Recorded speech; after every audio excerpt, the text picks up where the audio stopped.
नमस्कार, स्वागत है आपका दिल्ली एनसीआर दिन भर में। मैं हूं अनिल सागर और हम लाए हैं आपके लिए अब तक की सभी प्रमुख खबरें। लेकिन सबसे पहले एक नज़र सुर्खियों पर। देश की पहली बिना ड्राइवर वाली मेट्रो ट्रेन को प्रधानमंत्री मोदी ने दिखाई हरी झंडी। नेशनल कॉमन मोबिलिटी कार्ड की शुरुआत। कृषि कानूनों पर भारतीय जनता पार्टी की बहस की चुनौती मुख्यमंत्री केजरीवाल ने की नजरअंदाज। मनोज तिवारी ने फिर केजरीवाल को बुलाया। किसान आंदोलन के समर्थन में सिंघू बॉर्डर पहुंचे इंग्लैंड के एनआरआई किसान। मोदी सरकार से की किसानों की मांगें मानने की अपील। एमसीडी में घोटाले की सीबीआई जांच की मांग को लेकर आम आदमी पार्टी का प्रदर्शन। भारतीय जनता पार्टी अध्यक्ष जेपी नड्डा के पोस्टर फाड़े। नए साल से पहले दिल्ली एनसीआर के लोगों को महंगाई का झटका। फलों और सब्जियों के दामों में हुआ इजाफा। प्रधानमंत्री नरेंद्र मोदी ने आज दिल्ली मेट्रो की मजेंटा लाइन पर ड्राइवर के बिना चलने वाली मेट्रो ट्रेन का शुभारंभ किया। उन्होंने वीडियो कॉन्फ्रेंसिंग के जरिए हरी झंडी दिखाई और अब तैयारी ये है कि अगले कुछ महीनों में यानी जून 2021 तक पिंक लाइन पर भी ऐसी ही ट्रेन चला दी जाए। आखिर ये पूरी तकनीक क्या है, आइए देखते हैं।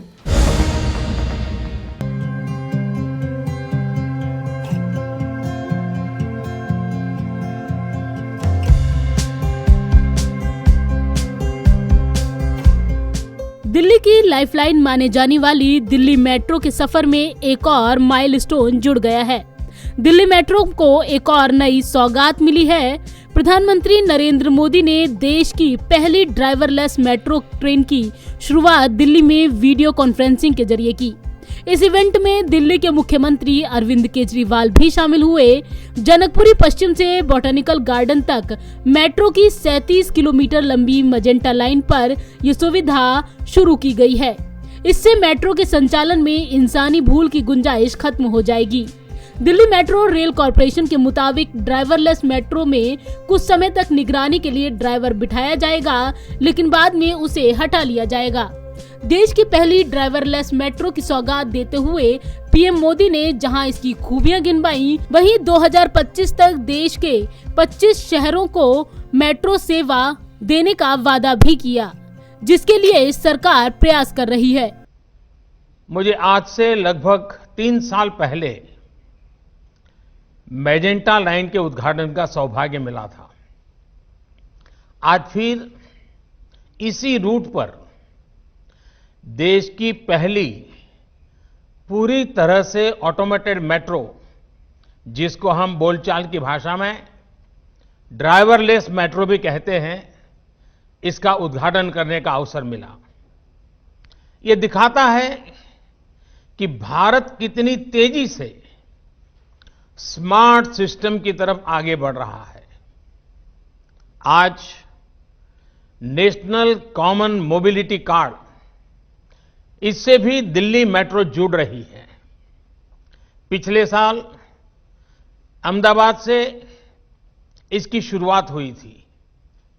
आज इसका विस्तार दिल्ली मेट्रो की एयरपोर्ट एक्सप्रेस लाइन में हो रहा है।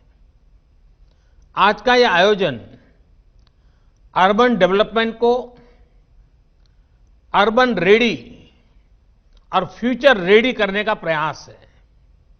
साथियों, भविष्य की जरूरतों के लिए देश को आज तैयार करना, आज काम करना, ये गवर्नेंस का अहम दायित्व है। पहले चरण में ड्राइवरलेस मेट्रो मजेंटा लाइन पर जनकपुरी पश्चिम से नोएडा के बॉटनिकल गार्डन मेट्रो स्टेशन तक दौड़ेगी, जिसे बाद में आगे भी बढ़ाया जाएगा। देश की पहली ड्राइवरलेस मेट्रो ट्रेन के मजेंटा और पिंक लाइन पर चलाई जानी है।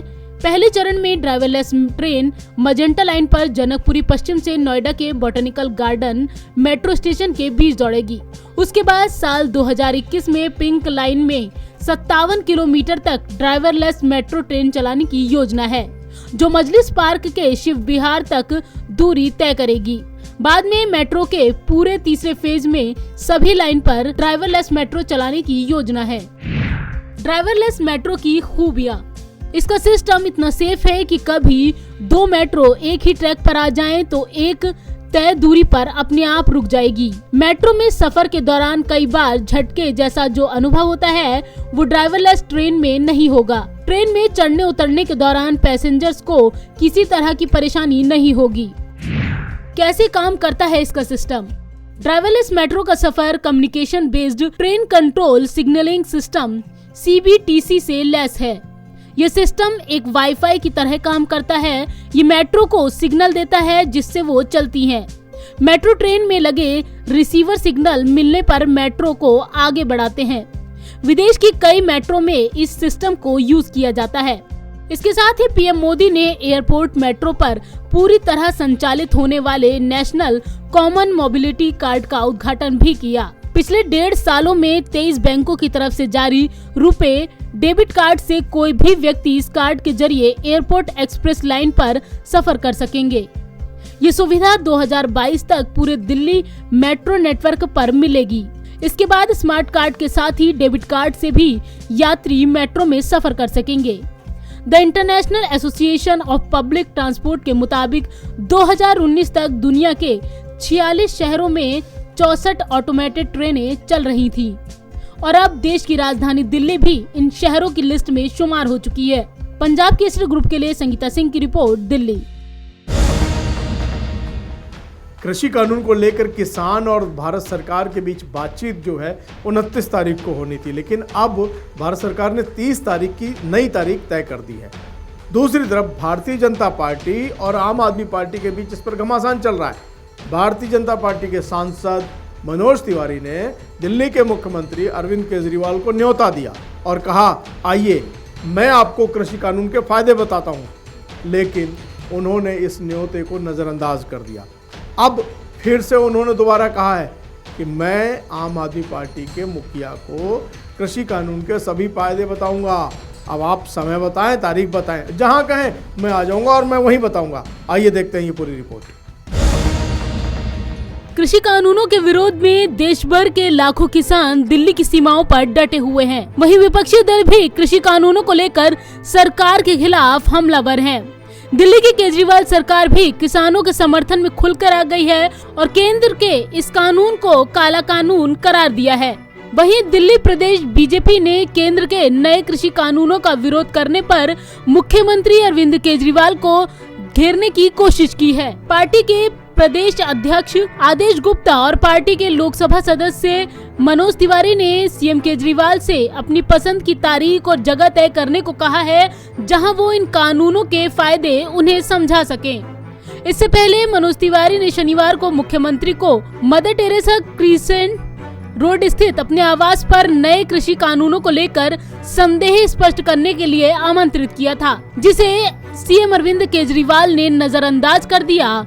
बीजेपी के नेता इंतजार करते रहे, लेकिन दिल्ली के सीएम नहीं पहुंचे थे। और चुनौती देता हूँ अरविंद केजरीवाल जी, आप भ्रम में मत डालिए किसान मासूम किसानों। आप आज नहीं, जैसा हमारे अध्यक्ष ने कहा, आप कल समय दीजिए, परसों समय दीजिए, हम आपको समझाएंगे कि किसान बिल के फायदे क्या हैं और हम किसानों को फायदा दे के भी रहेंगे। आपको चुनौती देते हैं, या तो भ्रम फैलाना बंद करिए, नहीं तो बैठ करके हम लोगों से इसको। दूसरी तरफ सीएम केजरीवाल रविवार को सिंघू बॉर्डर का दौरा करने पहुंचे, किसानों से मुलाकात कर उनकी मांगों का समर्थन जताया और केंद्रीय मंत्रियों को चुनौती दी कि वे किसानों के मंच पर आकर उन्हें नए कृषि कानूनों के फायदे और नुकसानों पर बहस करें। एक ये आरोप लगा रहे हैं, किसानों को गुमराह किया जा रहा है। मैं आज यहां से चैलेंज करता हूं, मैं चैलेंज करता हूं, केंद्र सरकार अपने सबसे बड़े, जिसको भी इसका पता है, वो आ जाए और हमारे किसानों के नेता आ जाएं और पब्लिक में डिबेट कर लें दोनों को, किसको ज्यादा जानकारी है। कहते हैं किसानों को जानकारी नहीं है, किसान बता देंगे।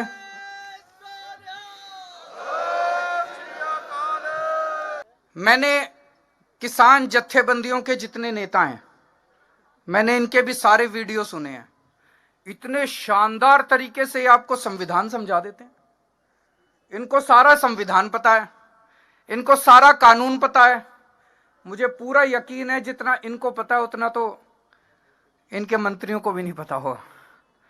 तो मैं आज चैलेंज करता हूं, एक बारी दूध का दूध पानी का पानी भी हो जाएगा कि इनके जितने जो भी इनके सबसे बड़े मंत्री हैं जिसको सबसे ज्यादा इसकी जानकारी है वो आ जाएं और हमारे किसान नेता आ जाएं और पूरे देश के सामने आमने सामने डिबेट हो जाए।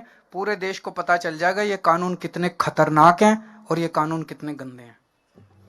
सिंगू बॉर्डर पर दौरे से पहले सीएम केजरीवाल ने ट्वीट कर दावा किया था कि केंद्र सरकार के कृषि सुधार कानूनों से किसी सूरत में किसानों का फायदा नहीं होगा बल्कि उन्हें नुकसान ही होगा। सरकार की आंदोलनकारी किसानों को मनाने की सभी कोशिशें नाकाम साबित हुई हैं। किसानों के आंदोलन को खत्म कराने के लिए जहां बीजेपी आला कमान मंथन में जुटी है, वहीं दिल्ली सरकार बीजेपी के लिए बड़ी मुश्किलें खड़ी कर रही है और कृषि कानूनों को लेकर आप और बीजेपी आमने सामने है। ऐसे में देखना होगा कि क्या बीजेपी की बहस की चुनौती सीएम केजरीवाल स्वीकार करते हैं या फिर एक बार फिर चुनौती को नजरअंदाज कर किसानों के समर्थन में कृषि कानूनों का विरोध जारी रखते हैं। पंजाब केसरी ग्रुप के लिए संगीता सिंह की रिपोर्ट, दिल्ली। दिल्ली में कड़ाके की ठंड, शीतलहर है। 33 दिन हो गए किसानों को आंदोलन पर बैठे हुए। किसान सिर्फ और सिर्फ अपनी मांगें पूरी करने की बात कर रहे हैं। तीनों कानून वापस लिए जाएं और इस समर्थन में पूरी दुनिया के लोग उनसे जुड़े हुए हैं। इंग्लैंड से भी कुछ किसान आए हैं। आखिर इन किसानों ने क्या कहा? हमारे संवाददाता अनिल कुमार ने उनसे बात की। आइए देखते हैं। इस वक्त हम मौजूद हैं दिल्ली के सिंगू बॉर्डर पर। आप देख सकते हैं दिल्ली का सिंगू बॉर्डर पिछले करीब 1 महीने से ज़्यादा का वक्त हो गया है और बॉर्डर पूरी तरह से बंद है। ये नेशनल हाईवे नंबर 44 है जो कि दिल्ली को हरियाणा, हिमाचल प्रदेश, पंजाब, जम्मू कश्मीर, यहाँ तक कि ये हाईवे लाहौर तक को, पाकिस्तान तक को जोड़ता है, जो शेरशाह सूरी मार्ग के नाम से प्रसिद्ध है। और यहाँ पर ये किसानों का जो कि आंदोलन है वो 1 महीने से ज़्यादा का वक्त हो गया है, लगातार जारी है। इस तरह के जो टेंट लगे हुए हैं, ट्रालियाँ रुकी हुई है। आपको बता दें कि यदि सोनीपत की तरफ आगे बढ़ते हैं तो करीब 15 से 20 किलोमीटर के दायरे में इसी तरह आंदोलनकारी किसान रुके हुए हैं। जगह जगह पर सैकड़ों की संख्या में किसानों के लंगर चल रहे हैं। यहाँ पर किसान लगातार आंदोलन कर रहे हैं और अपनी मांगों पर अड़े हुए हैं कि तीनों जो नए कृषि कानून है उन्हें रद्द किया जाए। सरकार उनमें संशोधन को तो तैयार है लेकिन तीनों कानूनों को वापस लेने की सरकार बात नहीं कर रही है। इसी मुद्दे पर दोनों पक्ष अपनी अपनी जगह पर अड़े हुए हैं। यहाँ पर बड़ी संख्या में, हजारों की संख्या में जो आंदोलनकारी किसान पहुंचे हैं उनके समर्थन में भी लगातार लोग पहुंच रहे हैं। आज रविवार के दिन बड़ी संख्या में यहाँ पर जो भीड़ है वो अन्य दिनों की तुलना में काफी ज्यादा है। यहाँ पर जो किसान है उनकी सेवा करने के लिए भी बड़ी संख्या में लोग पहुंच रहे हैं। दिल्ली के लोग हो चाहे हरियाणा के हो, जो गैर किसान लोग हैं वो भी इनकी मदद के लिए पहुंच रहे हैं। कुछ ऐसे ही लोगों से हम बात करेंगे। सर, कहाँ से आए हैं आप और क्या मदद करने आए आप किसानों की या सिर्फ देखने के लिए आए हैं? जी हम दिल्ली से आए हैं, हम लोकल ही हैं। तो आज संडे है तो ऑफिस की छुट्टी थी तो हम समर्थन के लिए आए हैं यहाँ पे। तो देखिए सर, ये यहाँ पे किसानों का जो मेला लगा हुआ है पूरा अपने हक के लिए मांग रहे हैं, तो अब उसको समर्थन करने के लिए आए हैं जी यहाँ पे। आपका क्या कहना है कि तीनों जो कृषि कानून है उसको लेकर के आपकी क्या राय है? सर, एक्चुअली कॉन्स्टिट्यूशन सबसे बड़ा कॉन्स्टिट्यूशन कहता है कि ये एग्रीकल्चर जो स्टेट सब्जेक्ट है, स्टेट गवर्नमेंट के पास पावर है कि वो लॉ बनाए, सेंटर के पास कोई पावर नहीं है। तो मेरे को तो ये समझ नहीं आ रहा सेंटर ने लॉ क्यों बनाया। सेंटर के पास कब पावर है एग्रीकल्चर के मैटर में? या तो प्रेसिडेंट रूल लगाओ या इमरजेंसी हो। तो ये स्टेट सब्जेक्ट है सर। मोदी गवर्नमेंट को, बीजेपी गवर्नमेंट को एक ही रिक्वेस्ट है कि ये जो ब्लैक लॉस आप लाए हैं ये आप वापस लीजिए। हम यहाँ पे उनको सपोर्ट करने के लिए आए हैं कि देश का जब अन्नदाता सड़कों पर रात को इतने ठंड में सोता है, हम कैसे रजाइयों में सो सकते हैं? क्या कहना चाहेंगे अब आप इस आंदोलन को लेकर के? हम आंदोलन नहीं है, हमारा हक है, हम हक लेने आए हैं, हक लेकर जाएंगे। आंदोलन कोई नहीं, हक है हमारा। खेती हम करते हैं, खेती हमारी जमीन है, हमारे बाप दादा की माल की है। आप किसान हैं, कितनी जमीन है आपकी? जमीन जितनी भी है 5-10 किलो है, अपना हमारा है, हमारे दादा बाबा साहब ने दिया। संशोधन के लिए तैयार है केंद्र सरकार, लेकिन कोई संशोधन नहीं करेगा, वो वापस लेने हैं। मैं इंग्लैंड से, लंदन से आया हूँ और मैं अपने देश के किसान और मजदूर के इस आंदोलन को बढ़ावा देने के लिए, उनकी सपोर्ट के लिए यहाँ पहुँचा हूँ। जी, कितने और एनआरआई हैं आपके संपर्क में जो यहाँ आंदोलन में समर्थन करेंगे? कम से कम मेरे ख्याल में लंदन से ही हम 50 से ज़्यादा लोग आ चुके हैं और लोग आना चाहते थे, वो फ़्लाइट बंद होने की वजह से अब लोग नहीं आ पाएंगे। पर अगर ये फ़्लाइट चलती रहती तो यहाँ काफिला बहुत बड़ा हो सकता है। उत्तरी दिल्ली नगर निगम साफ कह रही है कि कोई भी घोटाला नहीं हुआ है, लेकिन आम आदमी पार्टी का कहना है कि उत्तरी दिल्ली नगर निगम में 2,500 करोड़ का घोटाला हुआ है। इस पर आम आदमी पार्टी के नेताओं ने जबरदस्त प्रदर्शन किया और भारतीय जनता पार्टी के राष्ट्रीय अध्यक्ष जेपी नड्डा का पोस्टर फाड़ दिया। आइए देखते हैं उनका प्रदर्शन। राजधानी दिल्ली से एक चौंकाने वाला मामला सामने आया है, जहां दिल्ली सरकार के निगम पार्षदों ने एमसीडी पर घोटाले का आरोप लगाया है।